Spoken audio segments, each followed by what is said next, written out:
네, 안녕하십니까? 손해평가사 마중물 박승입니다. 자, 지난 시간에 이어서, 오늘은요, 이 과목 이론서를 어떻게 만들었나? 그것을, 제가 여러분들한테 안내 드리도록 하겠습니다. 그리고 여기 보시면 뭐 2024년 약간 기준으로, 내용을 기술했다 하는 부분 있잖아요. 그리고, 곧 이제 아직은, 농구면에서 이론서가 2025년도 이론서, 10일에, 손해평가사 시험 기준으로 출제되는 그 이론서가 아직 발표되지 않았지만 그 내용 또한 모두 다 이제 포함해서 교재를 만들었다 하는 부분은 다음 시간에 제가 그걸 따로 이렇게 안내 드리도록 하겠고, 오늘은 요 이 과목 118면으로 만들었잖아요. 이것을 과연 어떻게 만들었는가 하는 게 오늘 여러분들한테 소개해 드릴 내용이 되겠습니다. 요게 이제 그 표지고요. 요거는 지난 시간에도 제가 1과목, 2과목 교재 이렇게 만들어져 있습니다 하고 안내를 드렸죠. 118면으로 이렇게 구성되어 있다고 말씀을 드렸어요. 그죠? 근데 이 118면이 뭐냐면 결국 내용이 아니고 요 마지막에 제가 이렇게 여백이 남아가지고 뒷표지로 이렇게 만들었습니다. 그러니까 1과목, 2과목 따로따로 제가 파일을 만들었지만 출력하셔갖고 합본해버리면은 한 권으로 총 210페이지밖에 되지 않기 때문에 210페이지면은 105장인가요? 그죠? A4용지로 그 정도 분량밖에 안 됩니다. 그렇기 때문에 재본을 해가지고 한 권으로 이렇게 사용할 수 있도록 그렇게 되어 있습니다. 그러다 보니까 빈 여백을 남구다 뭐 하니까 제가 이제 항상 강조하는 거, 특히 이제 1과목은 뭡니까 완전히 뭐 이해하고 구조를 분석하고 할 그런 공부는 아니지만 2과목은 그렇게 공부를 하지 않으면 머릿속에 남는 게 하나도 없고 그냥 단순하게 지식을 암기해 갖고는 문제를 풀 때 써먹을 수가 없어요. 어떻게 활용하는지를 몰라요. 그래서 제가 2과목은 우리가 물을 길러 나르면 깨진 독에다 물을 길러 날라 봐봐야 결국은 뭡니까? 아무리 열심히 길러 날라도 물이 하나도 남아있지 않고 다 흘러버리죠. 그렇죠? 그러니까 적어도 깨진 독을 고친 상태에서 우리는 물을 길러 날라야겠다. 깨진 독을 고친 상태에서 우리가 공부를 해야만이 그 공부한 것이 그대로 그 항아리에 조금씩 차면서 언젠가는 가득 차게 될 것이다. 예, 이것을 제가 이제 강조 드리려고 카페도 이제 깨진 독 고치기 코너를 따로 만들어 가지고 2차 공부 방법 어떻게 해야 된다, 특히 2과목 공부는 어떻게 해야 된다 하는 것을 안내 드리고 있습니다. 자, 그래서 요 내용도 제가 지난 강의에서 지난 시간 이제 안내 드릴 때 안내 드렸죠. 예. 1과목, 2과목 이론 내용 요약한 것이 그렇게 많지가 않죠. 60면 정도밖에 차지를 하지 않습니다. 단지 이제 2과목이 문제 지문도 좀 길고 또 풀이 과정도 다 이렇게 제가 여러분들이 쉽게 이해할 수 있도록 이렇게 설명을 하다 보니까 굉장히 풀이 과정이 굉장히 이렇게 상세하게 되다 보니까 좀 양이 좀 많아요. 그러다 보니까 총 50면 정도 차지합니다. 그러니까 실질적으로 우리가 공부할 내용은 요 66용문은 정확하게 이해를 하면 어떤 문제가 나도 풀 수 있다 하는 그런 내용이 되겠습니다. 그래서 과연 이거 갖고 근데 선생님 이거 진짜 정말 문제 다 이렇게 해결이 되나요? 그 방대한 이론서 700 몇 페이지 되는 것을 다 이걸로 이렇게 요약해서 이렇게 했다는데 그거 갖고 될까요? 하는 부분은 제가 뭡니까 다음에 이제 2차 공부 방법 오리엔테이션을 두 강의로 따로 나눠서 설명드린다고 했죠. 그래서 기출 문제가 나와 있는데 과연 이것을 우리가 어떻게 공부해서 풀어야 될 건가? 주로 어떤 것이 나오는가? 또 만약에 문제가 나왔으면 이거를 우리가 어떤 것을 얼마만큼 공부해야만이 이 문제를 풀 수 있는가? 그렇죠? 또 무조건 놓고 암기하는 것이 맞는가? 아니면 이해를 하는 것이 문제 푸는데 도움이 되는가? 그런 부분도 따로 이렇게 한번 따로 우리가 함께 느껴보는 시간을 갖도록 하겠습니다. 오늘은 2차 2과목에 대해서 이론서가 어떻게 만들어졌나 그것을 제가 소개하도록 하겠습니다.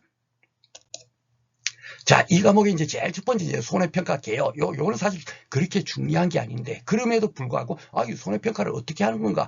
적어도 손해평가사가 되면 당연히 이걸 알아야 되겠죠. 그렇죠? 보험사고가 나면 그 다음에 이제 확인해서 어떻게 됐죠? 예, NH 손해보험에서는 입력을 해놓고, 그리고 NH 손해보험에서 손해평가를 구성해갖고, 우리한테 뭡니까? 업무가 배정이 되면, 그걸 갖고 이제 우리가 직접 가서 현지조사를 실시하고, 그래서 그것을 이제 조사 결과를 전산에 입력을 하는 그런 과정이다 하는 것을 이렇게 간단하게 이렇게 메모해놨는데, 여기서도 보면 굉장히 중요한 부분이 있어요. 이번에도 보면 축사 문제가 막 그냥 뭐 이게 일부 보험이 되니 많이 하고 출제 지난 다음에 많은 논란이 됐죠, 그렇죠? 그런데 좀 아이러니하게도 원래는 정답이 저는 정답이 될 수가 없어요. 보험사고 났으면 지급되는 보험금은 달랑 하나여야지. 이것도 맞고 저것도 맞다는 건 말이 안 되는 거죠. 그죠? 이렇게도 줄 수 있고 저렇게도 줄 수 있다는 게. 그죠? 예, 그래 좀 어처구니 없이 현재 그 출제가 되고 있기도 합니다만은, 가장 중요한 것은 뭐냐면, 제가 저는 뭐 대형 학원에서 이렇게 풀었다 하지만, 그게 아닙니다. 이렇게 풀어야 됩니다. 제가 푼 것이 절대로 틀린 답이 아니거든요. 당연하게, 그것 또한 맞기 때문에 그것을 당연하게 그 채점에서 만점으로 처리했을 거예요. 그죠? 근데 거기서 가장 중요한 것이 바로 이런 부분을 놓치는 거예요. 이 내용이 어디에 있냐면, 우리가 그 농업재해보험 손해평가요령 1차 시험에서 공부를 하죠. 예, 거기에 보면 손해평가 단위가 나와 있습니다. 그 내용이에요. 이게 해마다 출제되어 있죠.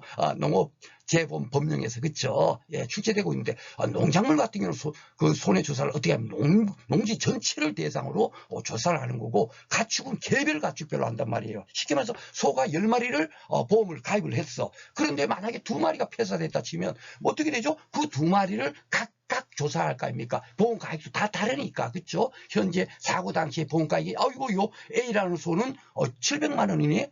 B라는 소는 원령 이제 7개월밖에 안 돼서 요거는 한 350만 원밖에 안 되네. 각각 따로따로 손해액을 조사할 거 아닙니까? 그쵸? 그래서 개별 가축별로 돼 있는 거예요. 그러면 이번에 축사가 나왔죠? 축사는 시설물 아닙니까? 그쵸? 시설물을 어떻게 하냐면 보험 가입 목적물별로 하는 거예요. A동, B동, C동이 있으면 각각, 사고가 나면 A동이 사고 나면 A동만 목적물별만 따로 조사를 하고, B동이 사고 나면 B동 따로 조사하고, 그렇게 한다고요. 그러니까 각각 어떻게 되죠? 손해조사를 해서 보험 쉽게 말해서 그 축사 같은 경우는 보험 가입 금액이 자동 복원되지 않는 그런 상품이다 보니까 결국은 보험금이 지급되고 나면 남아있는 보험 가입 금액 한도 내에서 또다시 보험사가 났을 때 책임을 지겠죠. 그래서 잔존 보험 가입 금액이 발생이 되는데, 그 잔존 보험 가입 금액도 결국 어떻게 되겠어요? 각각 산정해야 되는 거예요. 이렇게 보험 가입 목적물별로 하니까. 그렇죠? 그리고 자기 부담금 차감하는 것. 손해액이 발생되면 손해액에서 어떻게 되죠? 10%. 그죠? 축사 같은 경우는 좀 다릅니다. 그죠? 예, 일반, 농업용 시설물이나 뭐 해가림이나 비가림은 손해액의 10%지만 축사는 좀 다르죠? 보험 가입 금액의 일정 비율. 그죠? 예, 그렇게 이제 그 산정해서 지급을 하는데, 그것 또한, 뭡니까? 그 자기 부담금을 차감할 때, 뭐죠? 예, 각각, A동, B동이 있으면 그 보험 가입 금액에 비례해서 자기 부담금도 비례 산정해서 차감을 해야 될 겁니다. 그렇죠? 그러니까 이런 큰 기준만 알면 이런 것을 아느냐 모르냐를 묻는 거예요. 이상한 거 막 그냥 책에 이거 적혀있고 저것도 적혀있다 하더라도 실질적으로 이 과목은 보험금을 어떻게 피해를 얼마만큼 났는지를 알아서 보험금이 얼마나 지급되는가, 그것을 우리가 공부하는 거지 않습니까? 시험 문제 풀 때. 그렇죠? 그러니까 이런 부분을 놓치고 있더라고요. 예, 정말 필요한 부분을 공부하지 않고 필요 없는 부분을 공부하고 있다. 그래서 제가 여기 제일 앞에다, 이게 뭐 이론서에 이렇게 나와 있지 않아요. 그죠? 예, 우리가 그 많은 농작물 재해보험 상품이 있지만은 이것이 보상 방식별로 어떤 차이가 있는가? 수확감소 보장 방식도 있고, 생산비 보장 방식도 있고, 과실손해 보장 방식도 있고, 시설물 같으면 실제 피해만큼만 보상하니까 그런 걸 갖고 실손 보상 방식이라고 하거든요. 그래서 이런 부분을 우리가 알고, 그리고 각각 이런 그 손해조사 방법이라든가 보험금 산정 구조에 따라서 각각 다르겠죠. 그렇죠? 예, 그러니까 그런 것을 우리가 이해한 상태에서 하나하나 이거는 이렇게 보장해 주니까 이렇게 우리가 조사해야 되겠네. 조사 대상 면적은 각각 다 다릅니다. 그것도 모르고 오직 수확감소 보장 품목의 미보상 면적 어떻고 하는데, 이거 다른 데는 생산비 보장 같은 데 가면요 미보상 면적 따질 게 없어요. 그리고 인삼도 수확감소 보장 방식이지만 미보상 면적을 우리가 구분할 이유가 없다고요. 오직 피해난 면적만 갖고 조사를 하거든요. 그런 무엇을 조사하는가, 그것을 모르고 무작정 공부를 하니까 이걸 뭐 데이터를 줘도 어떻게 풀어야 될지 모르는 거예요. 그래서 이론서 제2차 2과목 이론서는 바로 그런 부분, 정말 시험에 필요한 내용을 정확하게 여러분께서 그 지식을 이해할 수 있도록 뭐 따로 이렇게 다 안내에 맞다 따로 다 되어 있습니다. 그걸 이제 명조체 제1과목 일가목 때도 안내를 드렸죠. 명조체로 따라 구분을 설명을 드렸잖아요. 그죠? 그런 식으로 제가 안내가 돼 있습니다. 그리고 이제 여기 보면은 뭐 두릅 블루베리가 이번에 과실 손해 보장 방식으로 새로 두 품목이 추가가 됐어요. 예, 나머지 뭐 수박 같은 경우와 뭐 수확 감소 보장 방식으로 추가가 됐지만 이거는 뭐 대부분 밭작물 안에 다 포함되니까 그죠? 따로 이렇게 구분을 하지 않아도 큰 문제가 없지만 두릅 블루베리 같은 경우는 각각 완전히 그 복분자 어디 온주밀인감류 따로 과실 손해 보장 품목이지만 각각 피해를 구하는 방식이 다 다르잖아요. 그렇죠? 그러니까 두릅과 블루베리도 분명히 다를 거다. 그렇기 때문에 따로 요거는 제가 요 또한 그 새로 이렇게 이제 그 들어온 품목이니까 그 이론서에다가 따로 이렇게 그 내용을 기술을 하였습니다. 하여튼 이런 식으로 뭡니까 책을 만들었다라고 생각하시면 되겠습니다. 그리고 이제 제가 미리 언급을 드릴게 저는 이제 그 책에는 대부분 저가전 종합 사과수부터 이제 이론서에 돼 있잖아요, 그죠? 근데 왜 그렇게 돼 있냐면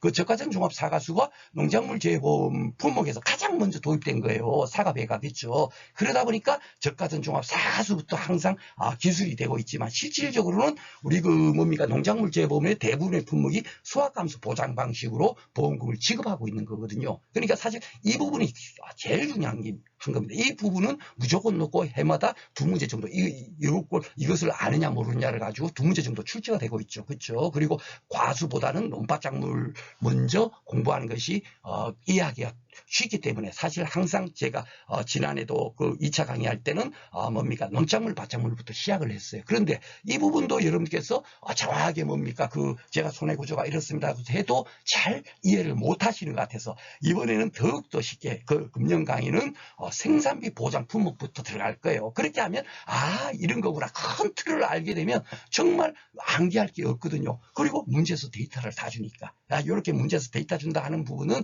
제가 그 2차 공부 방법론 오리엔테이션 시간을 통해서 따로 제가 안내를 드리겠습니다. 교재 안내 그 녹음이 끝나고 나면 그대로 제가 오리엔테이션 그 강의를 녹음을 할 거예요. 거기다 따로 이제 제가 설명을 하도록 하겠습니다. 자, 그러면은 이 과목이 이제 어떻게 이제 편집되어 있나? 내용은 뭐 제가 하나하나 뭐 전부 다는 그 설명하기는 못하다 보니까 그 중에서 이제 그 핵심적인 사항만 몇 가지만 이렇게 그 뭡니까 교재에 있는 내용을 이렇게 오려붙이기로 해서 이렇게 지금 제가 강의안을 만들었어요.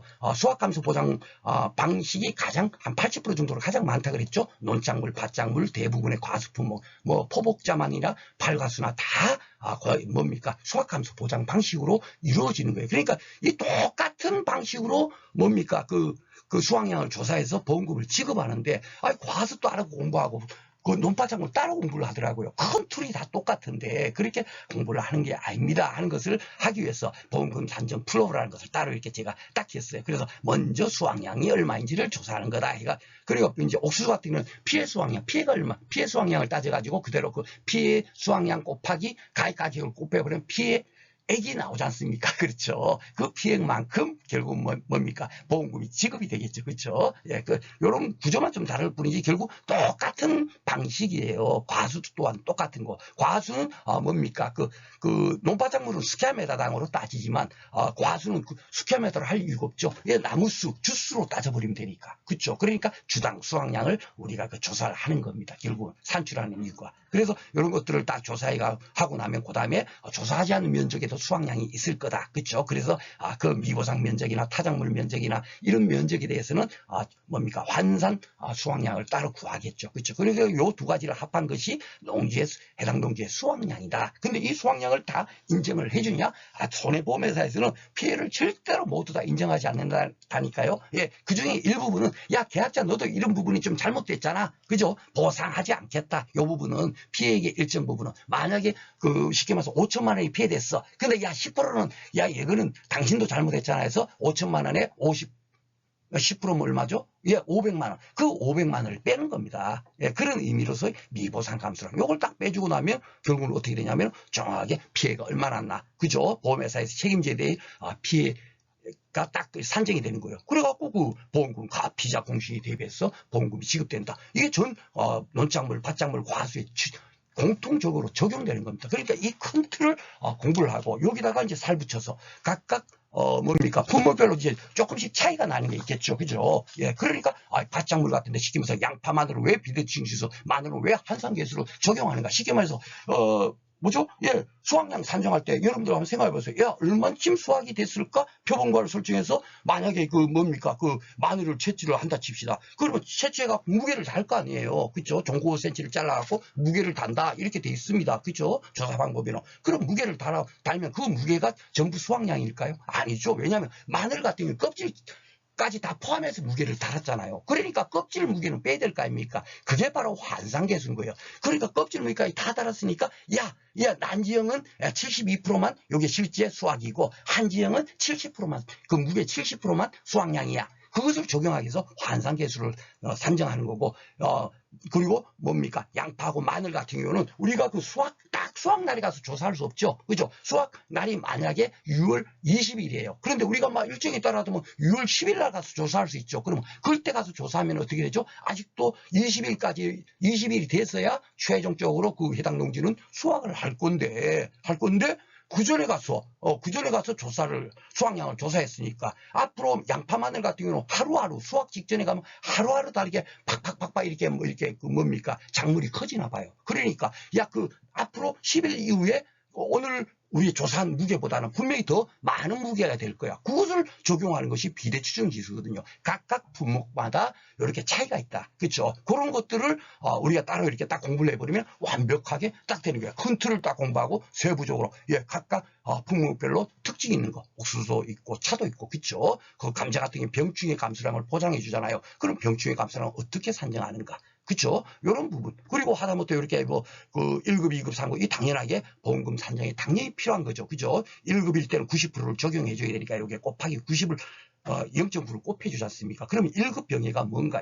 근데 사실 제일 어려운 부분이 감자 병충해. 2급, 3급 이게 외우려도 그래도 저는 암기하지 맙시다 그러지 않습니까? 그런데 어쩔 수 없이 1급 정도는 충분하게 외울 수 있겠더라고요. 1급 정도만큼은 알아야 된다. 그쵸? 주로 그리고 1급 아니면 2급에서 나오는데 1급이 거의 나올 경우가 90%입니다. 그렇죠? 예. 그러니까 나머지 이제 뭐죠? 예, 뭐 복숭아라든지 벼라든지 고추 같은 경우는 쉽게 우리가 1급, 2급, 3급 병충해를 알 수가 있어요. 근데 감자가 좀 어렵다 보니까 암기 팁을 따로 넣어서 역시 이과둘레가 무모하게 갈라져 끝났다. 요렇게 외웁시다 하고 요 한 개라도 꼭 기억하세요 하고 이렇게 제가 이렇게 뭐 요런 내용까지도 다 이렇게 뭡니까? 교재에다 실었어요. 그러니까 우리가 보험금 산정에 필요한 내용만큼은 하나도 빠짐없이 다 이런 식으로 실었다. 논작물 같으면 논작물 따로 이렇게 뭐 필요한 내용을 따로 해당 품목에 대해서 실어놨겠죠. 그죠? 그런 식으로 기술을 했다라고 생각하시면 되겠고, 생산비 보장 같은 경우는 딱 봐보시면, 여러분께서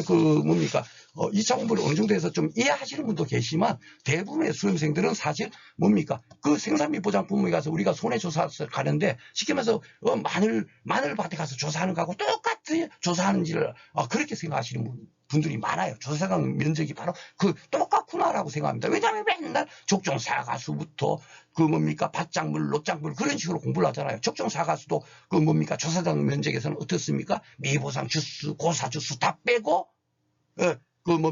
실제 결과 주수에서 미보장 주수, 고사 주수를 빼고 수확불능 주수까지 빼죠. 그걸 빼고 나서 나머지를 조사상 주수로 산정하고 그 조사상 주수가 만약에 500이다. 그러면 그 500 주에 해당되는 표본주 기준을 선정해가지고 그 표본주를 대상으로 해서 착가량을 계산하는 거잖아요. 그렇죠? 그런데 생산비 보장은 그렇지 않거든요. 오직 피해 면적만 갖고 한다고요. 그러니까 이런 중요한 부분, 이런 것을 그냥 간과하고 그냥 넘어가요. 예. 그런데 이게 시험 문제 갈로치기로 나와도 이런 것이 내야지. 옛날에 보면 태양광 이런 것들을 갈로치기 내는데 출제는 제가 이제 그 기준 문제 제가 해설하면서 참 어느 분이 이런 문제를 냈을까 하고 한탄도 했지만 실제로 이런 부분을 내야 되거든요. 근데 이 부분은 문제 나오지 않는다 하더라도 너무너무 중요한 거거든요. 이것만 깨우치고 나면 모든 것이 그냥 이해가 안 됐던 것이 깜깜한 밤하늘에 그냥 태양 팍 비치면서 낮처럼 환해지는 거예요. 예, 그럼 모든 것이 다 해결되거든요. 그렇게 중요한 부분을 또 따로 이렇게 다 표시를 해놨습니다. 그렇죠? 그리고 이렇게 보면 명조체라는 거는 왜 여기는 이렇게 하는가, 이런 이 사항 같은 거 이런 거 보면 다 그렇게 명조체로 돼 있죠. 예, 이렇게 다 돼 있는 것은 이런 것들을 우리가 할 때 어떻게 무엇을 중요시해야 된다, 이런 것들도 다 여기 이런 부분 나와져 있는 것이 여러분들한테 그냥 아무 의미 없이 문헌만 그냥 편집하고 이런 것이 아니란 얘기죠. 그죠? 완전 새로운 책이다라고 생각하시면 됩니다. 그러면서 이제 손해 정도 비율만 거더라도 이게 뭐 별표 뒤에 따로 나와 있어요. 나와 있는데 이게 시험 문제 2번이나 나왔어요. 예, 쉽게 말해서 여기 지금 돼 있죠? 여기에 글자가 잘 안 보이지만은 제 교재는 글자가 큼직합니다. 아셨죠? 저도 이렇게 안경 끼고 눈도 침침하고 잘 이렇게 눈이 별로 안 좋은데 제가 보더라도 굉장히 큼직하게 아주 보기 쉽게 돼 있어요. 그래서 여기 지금 시키면서 손해 정도 50%라고 딱 제시를 한 경우는 어떻게 되냐면 손해 정도 비율 요 있지 않습니까? 60%를 우리가 적용해서 문제를 풀어야 되고, 왜냐하면 그 피해를 구할 때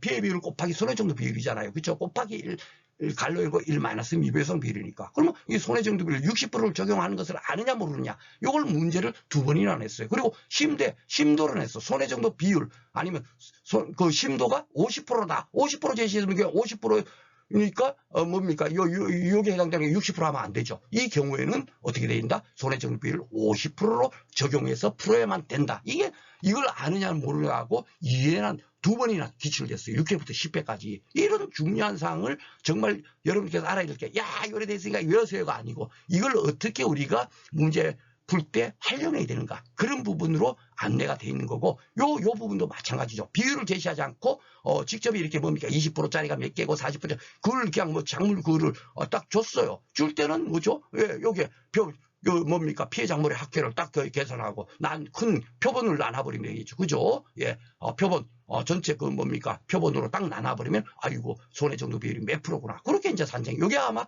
10회 때 이렇게 나온 거예요. 그러니까 손해 정도 비율 구하는 것도 요 내용만 알면 어떤 문제가 나더라도 다 적용되는 거니까. 그렇죠? 예. 쉽게 말해서 밭작물, 논작물에 대해서, 쉽게 감자 같은 병충해 감수량할 때 손해 정도 비율을 적용하지 않습니까? 바로 이 기준으로 적용하는 거예요. 아셨죠? 그러니까 다 써먹는 겁니다. 그래서 가장 중요한 그 뭡니까 품목에 가서 이렇게 상세하게 다 설명이 되어 있다라고 말씀을 드리겠습니다.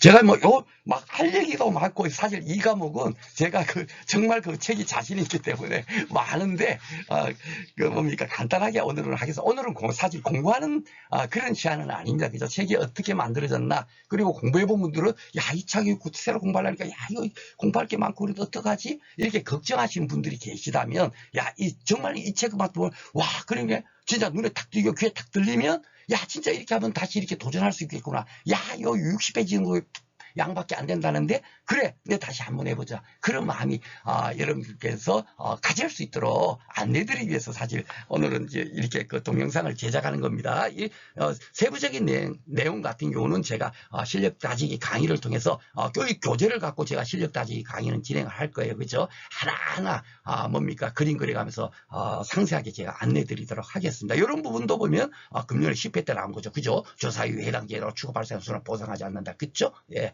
고추 위에 아마 물으면 3번이 바로 이것을 아느냐 모르느냐로 물었을 겁니다. 그리고 요 지금 시설 그 작물에 가면 또 조금 달라요. 요것이 사고 발생 일자 이렇게 그 뭡니까 언제 어떻게 하는가 그 정하는 거. 그러면 시설 작물에 가서도 또 따로 제가 이렇게 정리가 돼 있겠죠. 그렇죠? 여기 고추도 보면 피해 면적 나오죠. 그러니까 이렇게 탁탁 보다 보니까 진짜 정말 수학 감수 보장을 떠올리면 안 되는구나 하는 걸 여러분께서 느끼시라고 제가 이렇게 표시를 해 놓는 거예요. 피해 면적만 조사한다. 그러면 피해 면적만 조사해서 어떻게 얼마나 피해가 났는가를 알 수 있는가를 제가 딱 설명해 드리겠죠. 이런 식으로. 그죠? 예, 따로 이제 강의 때 설명드리도록 하겠고. 그리고 또 이런 수에 보면 이렇게 돼 있어요. 뭐 피해 작물 재배 면적이고 피해 작물 달면제도 보장. 여러분들 다 공부해 보신 분들 느끼시죠? 그리고 만약에 이게 일부 보험이라면 거기다가 계산된 생산비 보장 보험금 여기다가 또 다시 곱하기 어떻게 한다? 예, 피해 작물 단위 면적 다 보장 생산비 피해 재배 면적 분해 뭐 되죠? 보험 가입금액 이렇게 해주라 하고 그 뭡니까 정품목이 다 이게 덕지덕지 붙어 있어요. 그렇죠? 예, 시설 작물이 가면은 그리고 버섯 작물에도 똑같이 이것이 있고 그런데 이것을 사실은 뭡니까 수학적으로 제가 지난 시간에 평년수학량 그냥 산식도 우리가 이론서대로 하시면 너무 이해도 안 되고 암기도 안 되니까 제가 산식한 대로 하시면 됩니다. 그러니까 제가 바꿔놨죠. 그렇죠? 그것처럼 이것 또한 마찬가지. 이것도 풀면 결국은 뭐냐면은 일부 보험이든 전부 보험이든지 우리는 보험 가입금액 곱하기 경과비율 곱하기 피해금액 딱 끝나는 거예요. 예, 이렇게 풀면 돼요. 그럼 요건 쉽게 우리가 기억할 수 있잖아. 막 이건 뭐야 이런 막 정신없지 않습니까? 그렇죠? 일부 보험이든 전부 보험이든 딱 이 방식으로 하면은 모든 것이 일부 보험으로 들으면 당연하게 비리 보상이 적용돼 가지고 보험금이 지급되는 거예요. 보험 가입 금액으로 하잖아요. 보험 가입 곱하기 하게 되면은 어떻게 되죠? 뒤에 가서 일부 보험 들었을 때는 어떻게 되죠? 보험 가입 금액 나누기 보험 가입, 그것이 당연하게 그 공식이 들어가게 되지만 처음부터 보험 가입 금액으로 곱해지게 되면은 저 일부 보험으로 들게 되는 보험이 만 1,000만 원 들었으면 1,000만 원 기준으로 쉽게 말해서 피해가 10% 났다. 그러면 100만 원 피해 났네. 이래 되는 거고, 만약에 500만 원 들었어요. 보험 가입을 일부 보험으로 들었다. 보험 가입이 1,000만 원인데도 불구하고 500만 원 들으면 어떻게 되죠? 피해 10%딱 곱했다 치면 얼마죠? 얼마죠? 예, 50만 원. 그렇죠. 1,000만 원 드는 사람은 100만 원 지급하고 500만 원 드는 사람은 50만 원 지급하는 거예요. 그러니까 비례 보상이 딱 되는 거지 않습니까? 그렇죠. 그러니까 바로 이 공식으로 그대로 풀어도 된다라는 겁니다. 아셨죠? 예. 그래서 이렇게 편집이 된 겁니다. 그냥 이론서 내용 그대로 다 제가 이렇게 이론서를 또 무시하고 이걸 그냥 버려놓고 그냥 그대로 이걸로 제가 편집한 게 아닙니다. 이렇게 돼 있지만 이렇게 하시는 것이 더 낫지 않겠는가, 이런 식으로 다 제가 편집을 했습니다. 자, 그리고 요 부분도 쉽게 말해 중복보험으로 가입한 경우 같은 거 보면 해가림 시설, 비가림 시설 다 가축, 축사, 이렇게 다 농업인 시설 모두 다 이 내용이 똑같이 돼 있어요. 그래서 이 부분을 해가림 시설에서 한꺼번에 공부할 수 있도록 따로 상세하게 설명을 했어요. 그래 놓고 나머지 시설물이라든지 가축도 똑같이 적용됩니다 하고 이렇게 안내가 돼 있고, 타인을 위한 보험으로 가입한 경우가 있단 말이에요. 예, 그 경우에 가입했는데 그것이 중복보험이라면 어떻게 보험금이 지급되는가, 이것이 화재보험 약관이 바뀌면서 우리 이론서에 제가 공부할 때는 이게 없었거든요. 그 이후에 많은 논란이 돼갖고, 그러면은 임차인이 보험을 가입을 했을 때는 굉장히 부당하다. 예, 부당하다. 이런 문제가 발생되는 거예요. 중복보험이 됐을 때는. 그러다 보니까 이것이 약관이 바뀐 겁니다. 그래서 이 내용이 아마 비가림 시설, 농업 시설, 가축, 축사 모두 다 이게 지금 현재 요 내용이 토시 하나 안 틀리고 다 있어요. 그래서 이것이 출제가 될 가능성이 굉장히 많음에도 불구하고 이것을 상세하게 설명해 주는 강의는 제가 얘기 듣기로는 그렇게 많지 않은 걸로 지금 알고 있습니다. 요게 해가림 시설을 넣은 이유는 우리 이론 선생님 또 여기 지금 해가림 시설이라면 요 부분만 뺐어요. 그런데 약간에 딱 들어가서 보시면 알다시피 이 내용이 그대로 또 다 돼 있습니다.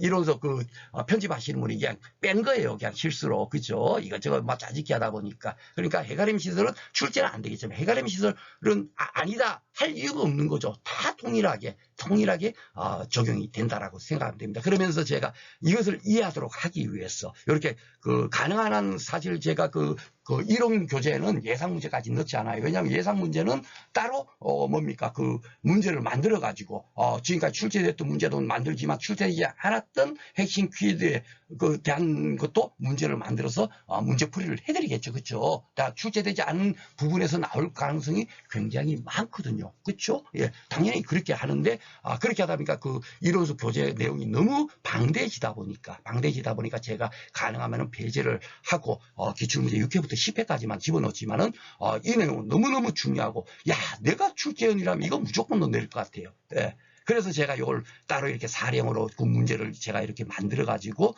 안내를 여러분들께서 딱 읽어보시면 이해가 딱 될 겁니다. 아주 간단하게 생각하면 쉽게 말해서 보험가액 3천만 원짜리를 건물주도 가입을 하고 임차인도 가입했어요. 예, 가입했으면은 결국 어떻게 되죠? 중복보험일 때는 결국 보험가액 이상의 보험금을 지급하지 않으니까 그것이 전손이 나더라도 3천만 원만 지급될 거 아닙니까? 그렇죠? 그런데 임차인이 들은 보험계약은 임차인이 보험 가입한 데서는 당연하게 보험금을 지급해줘야 돼요. 보험을 들었으니까. 그렇지만은 건물주가 보험 가입한 보험회사의 입장에서는 임차인이 뭐가 되죠? 제3자가 되는 거예요. 그러니까 제3자로 인해서 손해가 발생됐으니까 어떻게 되죠? 우리가 상급 보험편에서 배웠듯이만 제3자로 인한 부상권이 청구가 딱 되는 거예요. 그래서 그 건물주한테 1,500만 원 지급한 것에 대해서 임차인한테다가 다 청구를 한 겁니다. 그래서 1,500만 원을 청구한다는 얘기예요. 그런데 지금 이 바뀐 규정으로 따지면은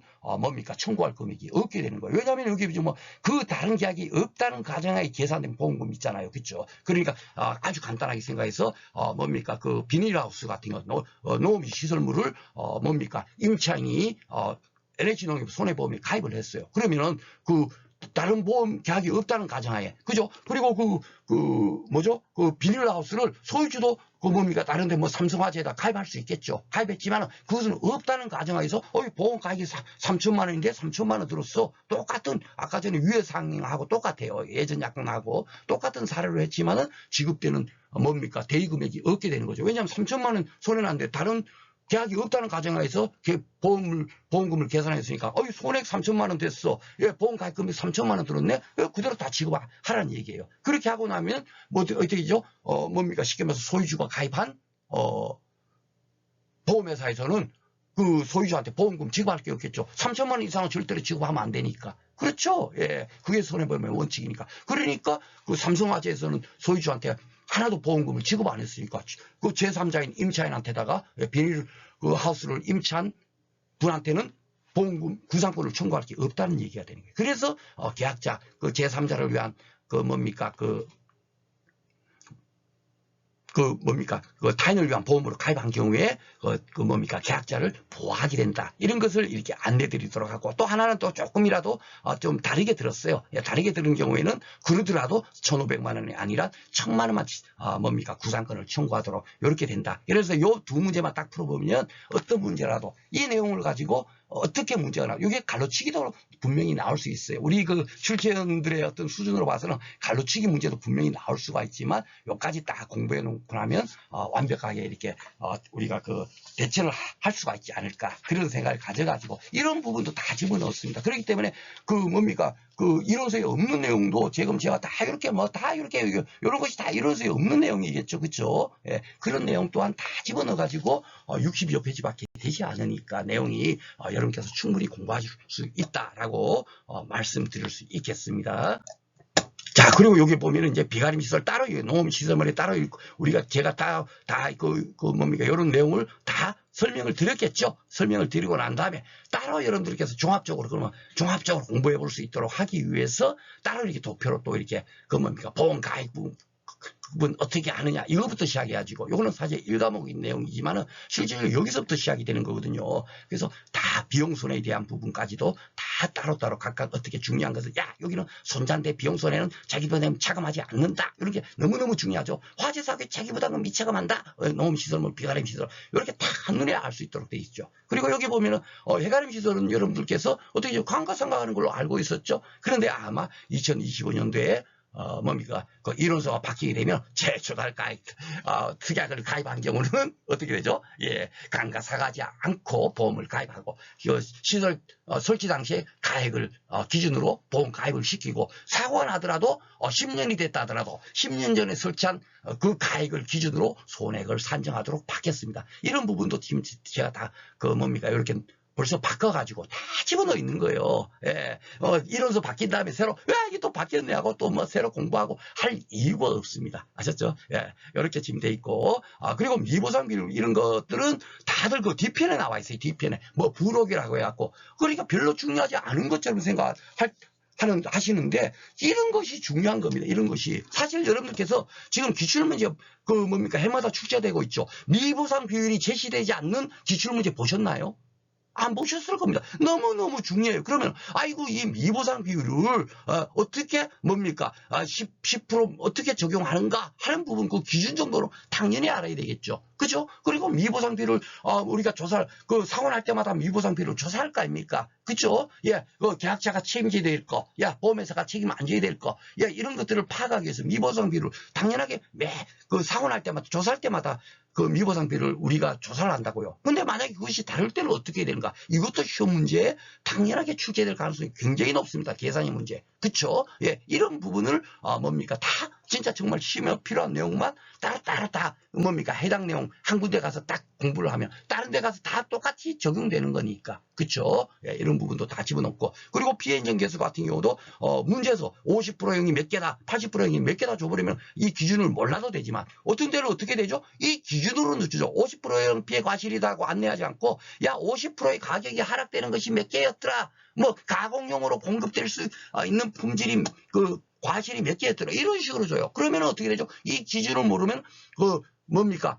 그 피해 구성률을 구할 수가 없지 않습니까? 그러니까 당연히 이것도 보험금 산정에 당연하게 필요한 내용, 필수 지식이거든요. 그러니까 당연하게 이게 뒤에 뭐 부록해갖고 그냥 참고로 활용하는 것이 아니죠. 너무너무 중요한 거죠. 이게 바로 이런 것들이 필요한 겁니다. 우리가 보험금을 구할 때, 뭐 이것저것 책에 막 수백 가지 적혀 있다 하더라도 그 중에서 우리가 알아야 할 거는 한두 가지밖에 없지만 이런 부분은 진짜 중요한 거죠. 그렇죠? 그래서, 이론서가, 국악국 공부할 수 있냐, 라고 할지 몰라도 진짜 필요한 내용들이 다 있다라고 생각하시면 되겠습니다. 자, 그리고 뭐 여기 보면 이제 간단하게 볼게요. 우리가 우리가 이 과목이 뭘로 구성되어 있나요? 예, 보험 가입을 어떻게 하고, 이런 것이, 그 이론서에 기술되어 있지 않고, 이 과목은, 그렇죠. 보험사고가 났을 때, 손해조사는 어떻게 하고, 보험금 산정, 피해를 어떻게 구하고, 보험금 산정은 어떻게 하는지, 그것이 바로 이 과목의 내용이에요. 품목별로 내용이. 그쵸? 예, 바로 그거예요. 그런데 손해조사, 이것도 제가 여러분들이 2차 공부 방법, 오리엔테이션 강의를 제가 2강 정도로 지금 현재 예상하고 있다 그랬잖아요. 거기 가서 이제 따로 이제 안내를 드리겠지만, 손해조사에 필요한 부분은 진짜 시험 문제 나올 내용만 정확하게 알면 되는 거예요. 예, 그것도 제가 오리엔테이션 시간에 가면 여러분들께서 그렇구나 하고 끄떡끄떡 할 정도로 제가 안내를 드리겠습니다. 오늘은 책자 안내하는 그 시간이기 때문에 가급적 이제 제가 생략은 하겠지만, 이렇게 손해조사 내용에 대해서도 시험에 필요한 내용, 갈로치기로 나오든 아니면 우리가 보험금 산정에 필요한 내용이든 그런 내용들만 이렇게 딱 핵심적인 사항 있지 않습니까? 야, 품종별 언제 조사하냐? 너무너무 중요한 거거든요. 예, 언제 조사하냐? 예, 수학 적기에 가서 한다. 사고 난 즉시 가서 조사한다. 그 시점에 따라서 엄청나게 큰 변화가 있는 겁니다. 그렇죠? 예. 그래서 이런 부분을 우리가 알아야 된다. 여기도 보면 또 나와 있죠? 미보상별, 이렇게 또 나와 있는 거예요. 그 미보상별을 따로 하나의 파트로 또 제가 이렇게 종 만들어갖고 이렇게 안내도 드리지만, 필요한 내용이 가서는 또 이렇게 나오는 겁니다. 그쵸? 이렇게 나와 있고, 여기 복숭아 세금 구별법 같은 경우는 이런 것들이 너무너무 중요해요. 여기 보면 어떻게 돼 있다? 야수왕양산이 정상 복숭아, 이 내용이 막 뭐가 뭔지 잘 모르지만, 감자 또한 똑같은 구조다. 왜냐하면 수학감수 보장 방식이니까 똑같은 방식이에요. 단지 감자는 그 감자를 그냥 그대로 캐갖고 무게를 달아버리는 거고, 이 복숭아 같은 거 달려있는 과실이 한 개당 0.5kg야. 그러면 그거 미리 무게 안 재더라도 그걸로 그냥 적용해가지고, 야, 0.5kg짜리가 100개네. 그러면 얼마죠? 네, 50kg.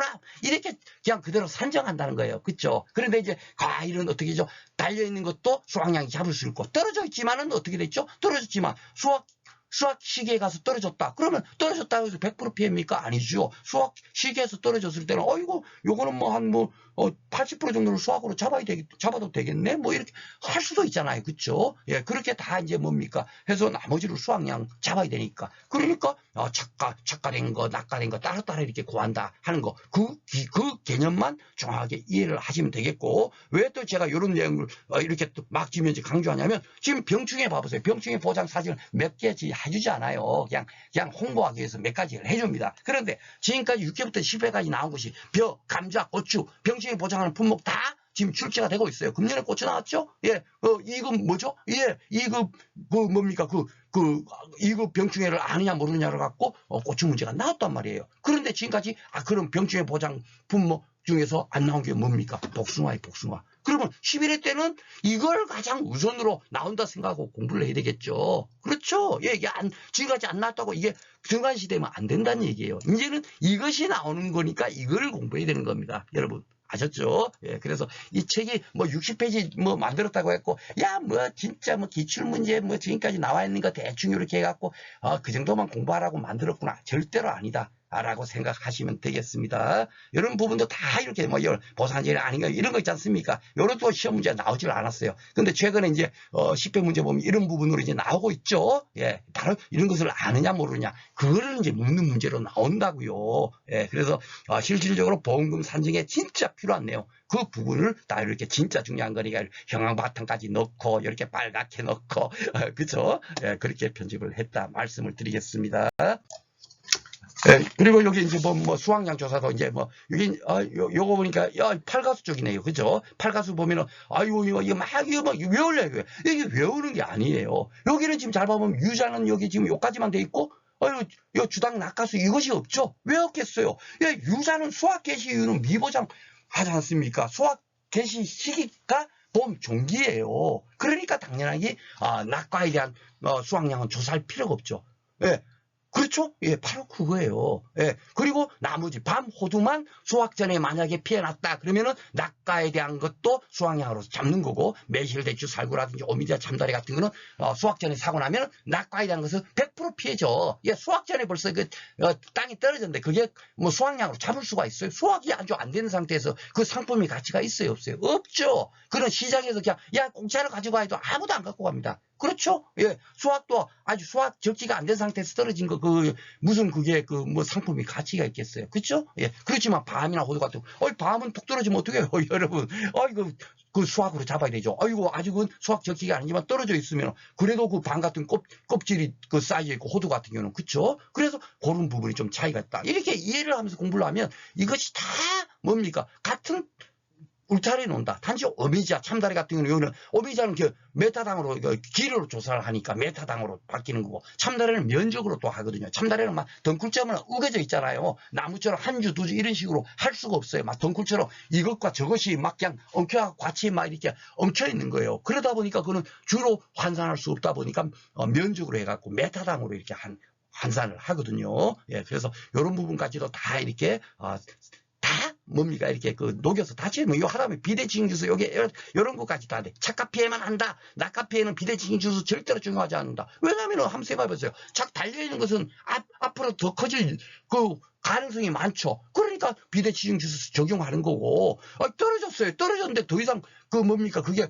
계속 커집니까 안 커집니까? 떨어지는 상태인데 안 되겠죠. 안 커지겠죠. 그러니까 비대칭 주수를 적용하지 않는 거예요. 이렇게 이해만 하면 자동적으로 그 문제에서 데이터 준다면 문제를 풀면 됩니다. 이런 사실도 사실 필요가 없어요. 이런 것은 제가 실력 다지기 강의에서 따로 설명을 드리도록 하겠습니다. 너무 제가 오늘은 강의하는 시간이 아니다는데도 자꾸 이렇게 눈에 보이고 그냥 저는 그냥 칼리에 올라가고 그냥 춤추듯이 이렇게 뭡니까 녹음을 하다 보니까 자꾸 이렇게 조금 3000% 빠집니다만은 하여튼 여러분들 정말 이 교재가 잘 만들어졌으니까 여러분들 이 교재를 가지고 저를 믿고 한번 진짜 한번 공부를 한번 해오십시오 하는 마음이다라고 이해를 해주시기를 부탁드리겠습니다. 그리고 수확량 산정 같은 경우도 팔가수 같은 경우는 포복자만 같은 경우라든지 적중사가수 같은 경우는 미리 사고 나건 나지 않건 착가수 조사를 하지 않습니까? 그래서 이 해당 가수는 착가량이 얼마다 미리 정해놓은 게 있기 때문에 그 다음에 사고 나더라도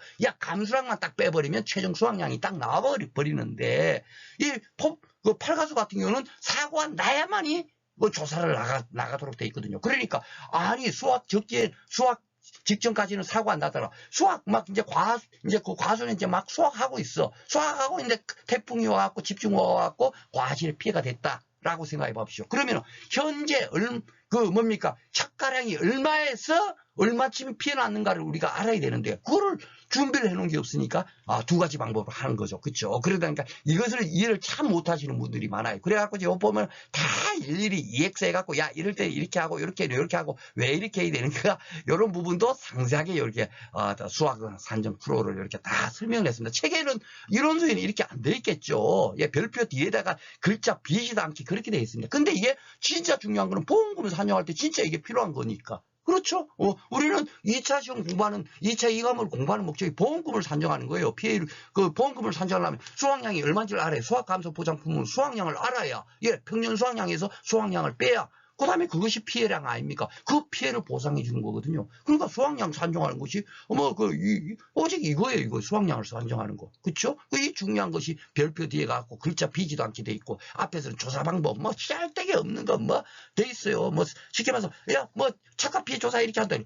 그거 진짜 중요한 거면, 이 착각 피해 조사를 해가지고, 왜 하는가가 중요한 거거든요. 야, 근데 거기에 대해서는 어떻게 그러면 우리가 그 조사하는 목적은 뭡니까? 야, 이번 사고로 해서 얼마쯤 피해됐냐? 그걸 알아갖고, 그거 뭡니까? 착가량에다가 감수량을 빼주면 최종 수확량을 산정하기 위해서 우리가 조사할 거 아닙니까? 그러면 감수량을 어떻게 산정하는가를 뭡니까? 그 산식을 알아야 된단 말이에요. 어떤 구조를 알아야 되는 거죠. 근데 그것이 이론서에 그것도 언급이 없어요. 예, 그런 것들을 다 뭡니까? 바로 직전에 우리가 착각 피해 조사를 하면, 야, 그럼 감수량 산정이 되죠? 감수량 어떻게 산정하는가? 그런 것으로 제가 이론서를 기술을 하였습니다. 조금 빨리 하겠습니다. 오늘도 좀 시간이 길어지네요. 근데 제가 진짜 이 과목 이런 교재만큼은 정말 여러분들한테 강추하는 거예요. 이런 것을 보지를 못했을 겁니다. 할 말이 너무 많은데 시간이 없으니까 요 조사자가 수정할 수 있다. 왜 경합편들이 이게 뭔 의미가 있겠을까 하는데 그렇지 않아요. 쉽게 말해서 사고가 뭡니까? 6월 10일 날 발생됐어요. 근데 조사자가 이렇게 수정할 수 있다 돼 있죠. 그럼 6월 5일로 변경 가능하? 6월 5일 날로 변경했어요. 그럴 때 뭡니까? 자연 수확량 비율을 구해야만이 결국은 어떻게 되죠? 예. 그 해당 복분자에 대해서 정확하게 보험금을 지급할 수가 있지 않습니까? 그렇죠? 수확량 비율을 알아야만이. 그렇죠? 예. 그런데 뭡니까? 이런 내용을 몰라버리면 올 10일날 사고 발생했는데 6월 10일로 막 해갖고 막 계산해서 풀어버린다고요. 그러면 안 되죠. 6월 5일날로 풀어야 된다. 수정할 수 있다니까. 요걸 안 해야 모르냐를 알아야만이 보험금을 풀 수가 있으니까. 그래서 이런 것들이 보험금과 너무너무 중요하다. 그리고 또 사고 발생 시작 제곱 마이너스 이게 외워지지도 않아. 이거 외워지지도 않아. 그런데 이 사실 또한 제가 앞에서도 생산비 뭡니까 작물 보험금 구하는 거 있지 않습니까? 고추든지 특히 시설 재배 작물 같은 경우는 무조건 넣고 보험가입금액 곱하기 어떻게 되죠? 경과 비율 뭡니까? 곱하기 피해율 그걸만 딱 구하면 된다. 왜? 시설 작물은 자기 부담금 차감이 없잖아요. 소수의 면책금이 있으니까. 그러니까 딱 너무너무 간단한 게 그것만 알면 되는데 시간대기 없이 이론서 있는 내용대로 공부하시면 안 됩니다. 이거예요. 이것도 이렇게 많이 복잡하지만 이걸 또다시 짧게 이렇게 그 수학적인 산식으로 풀어버리면 어떻게 되냐면 가늘고 20-4골자 곱하기 23-4골자 나누기 딱 이거예요. 똑같은 공식이에요. 예. 그런데 이걸 어떻게 외워요? 이거는 쉽게 말해서 복분자는 언제부터 보장해줘요? 특정 위험을 6월 1일부터 6월 20일 대략 20일 그 20일 사이에 뭐죠? 자연재해 조수의 화재를 다 보장해주지도 않고 오직 그렇죠? 공부해 보시는 분 알지만 태풍, 강풍, 우박 딱 그 사고만 보장해 주는 거예요. 사실 사고 날 확률도 거의 없죠. 20일 사이에 태풍, 강풍, 우박으로. 그렇죠? 근데 그 사고 난 날짜에 비례해서 왜 이렇게 그 자녀 수확량 비율을 따지냐면 요거는 오늘 생략하겠습니다. 이런 것들까지 다 전력 따지기 위해서 강의해서 하도록 할게요. 제가 막 이렇게 할 얘기도 많고 이러니까 이런 것들이 제 머릿속에 다 있단 말이에요. 여러분들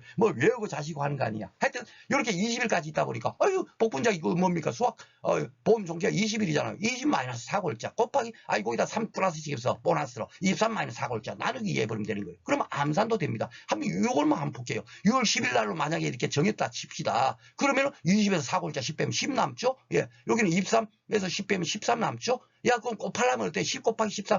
이거 암산을 해도 대충 어떻게 되죠? 130이지만, 그것도 머리 아파. 이럴 수 있잖아요. 나누기가 있지 않습니까? 이거는 플러스 마이너스가 없으니까 2를 그냥 10에서 2를 나눠버리면 5가 되죠. 예. 5에다가 13을 곱해도 되잖아요. 암산으로. 그쵸? 그럼 얼마예요? 5 곱하기 13 하면 65%.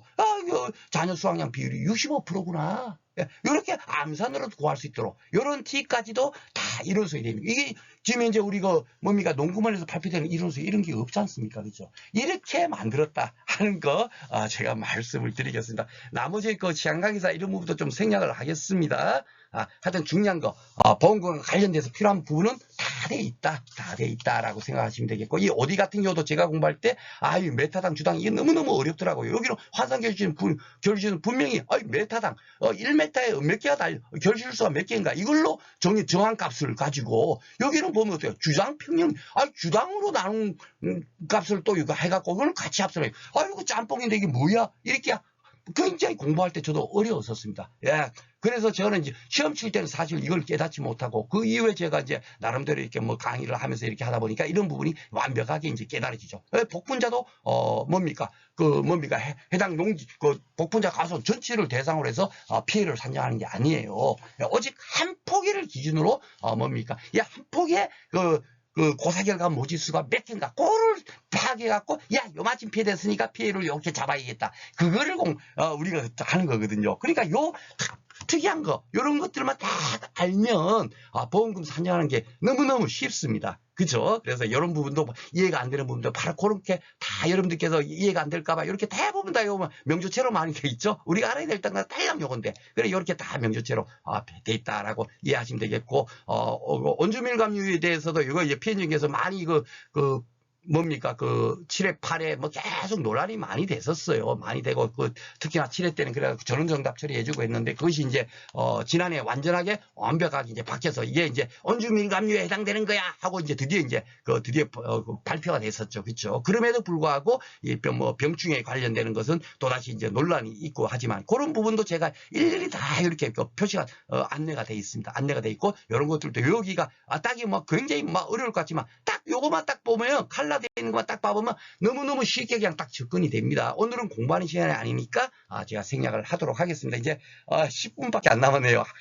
이 1시간도 사실 이게 교재 안 나는데 무슨 5분 10분 딱 해갖고 좋으니까 이게 여러분들 많이 구매하세요 이렇게 해야 되는데 자꾸 여러분들 의욕이 앞서가지고 제가 그렇습니다. 자, 축사 같은 것도 이렇게 다 보면 이렇게 축사에 관련되는 거 필요한 부분 다 이렇게 안내가 돼 있다 하는 경우 여기 항상 중요한 것은 정말 이런 것을 놓치면은 뭡니까? 문제 풀 때 15전 계산 문제 나왔으면 15전 전부가 틀려버리죠. 자기부담만 딱 차감하는 순간에 결과값이 틀려버리면 뭡니까? 보험금 산정 문제는 빵점이잖아요. 그렇죠? 예, 그래서 그런 중요한 부분 같은 경우 이렇게 형광펜 딱 돼 있고 또 이렇게 그 색깔도 집어넣어 가지고 여러분께서 딱 이렇게 이해할 수 있게 큰 값 써 이렇게 이게 맥스 해갖고 그렇죠? 빨갛게 돼 있는 이거 바로 그런 거예요. 그죠? 다 까만색으로만 돼 있으면 여러분께서 일일이 또 공부하면서 깨우치는데 시간이 많이 걸리죠? 한눈에 또 보기 쉽도록 이렇게 돼 있다. 이번에 논란이 됐던 게 바로 이거예요. 보험의 목적이 둘 이상인 경우에도 각각 적용한다. 이렇게 이론서에 나와 있습니다. 근데 각각 적용해가지고 통으로 해가지고 그러니까 이건 비례보상이 된다고 대형학에서 문제 풀렸는데 문제를 풀었어요. 그렇지만 그렇게 푸는 게 아니죠. 둘이 각각 적용한다. 가장 기초. 그래서 깨진 독을 고친 상태에서 2차 2 과목 공부를 해야 된다라고 다시 한 번 더 여러분들께 말씀드리겠습니다. 자, 그리고 이제 마지막으로 이것도 지금 또 이제 빨리 끝내야 되는데 가축 같은 경우도 이제 여러분께서 이 가축은 가장 중요한 것은 폐사됐을 때 어떻게 보험금을 산정하는가 그거예요. 그렇죠? 그러면 손자잖아요. 손자. 예, 원래 이거예요. 그러니까 더 세부적으로 들어가면 뭐죠? 손잔자겠죠. 예, 잔존물 처리 비용, 잔존물 제거 비용이 발생이 된다면 그것을 뭡니까? 손해에서 차감한 그 값에다가 자기 부담금을 차감해 준다. 요 한 개만 알면 그냥 끝나는 겁니다. 그러면 자기 부담금은 어떻게 산정을 하는가? 축종별로 또 다 이렇게 안내가 돼 있죠. 그러면서 좀 특이한 거 대리축산 휴지 위험 보장 특약은 자기 부담금을 차감하지 않아요. 이런 거 아주 특이하죠. 그렇죠? 예. 책에 이렇게 막 여러 가지 적혀 있어도 그게 이렇게 뭔지 구분이 안 되고 그냥 지나가 버리면 이게 놓치기 쉽거든요. 그렇죠? 그러니까 다 그냥 이런 거. 그죠? 그럼 맥스값 적용하는 것은 뭐 있더라?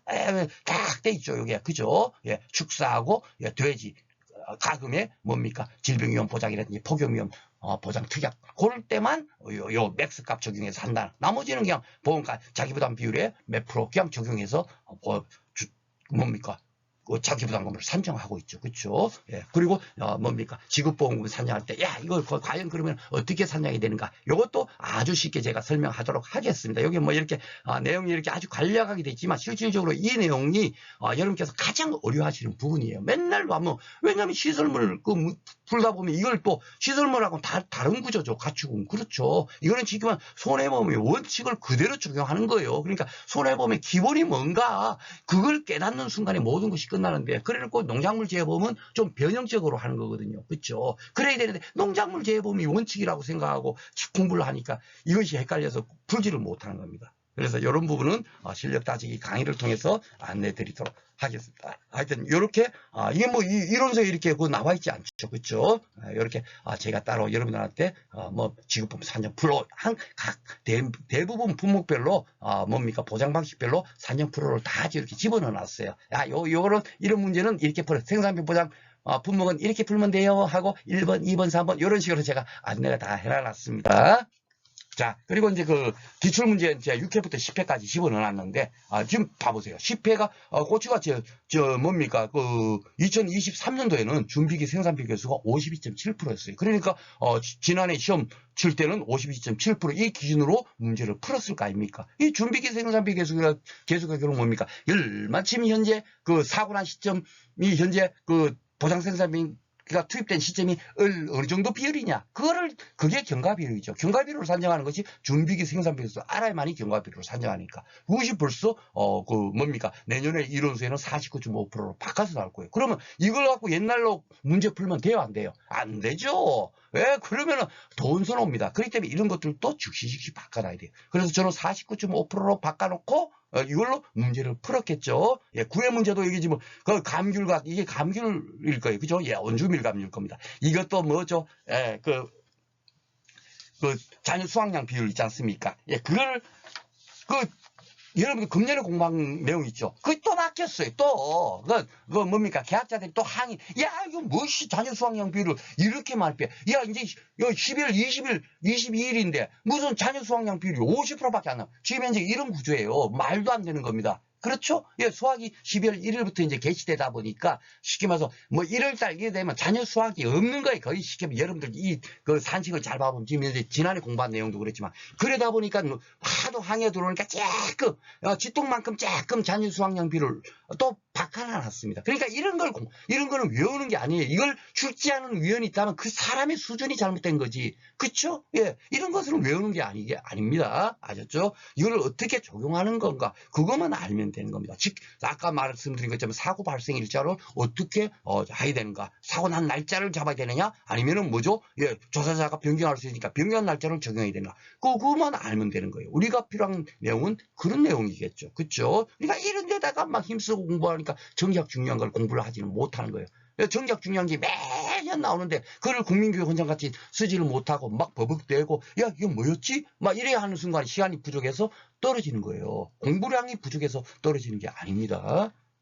그래서 이런 부분도 뭡니까 다들 새롭게 바뀐 이론서 기준으로 문제를 풀었다라고 말씀을 드리겠습니다.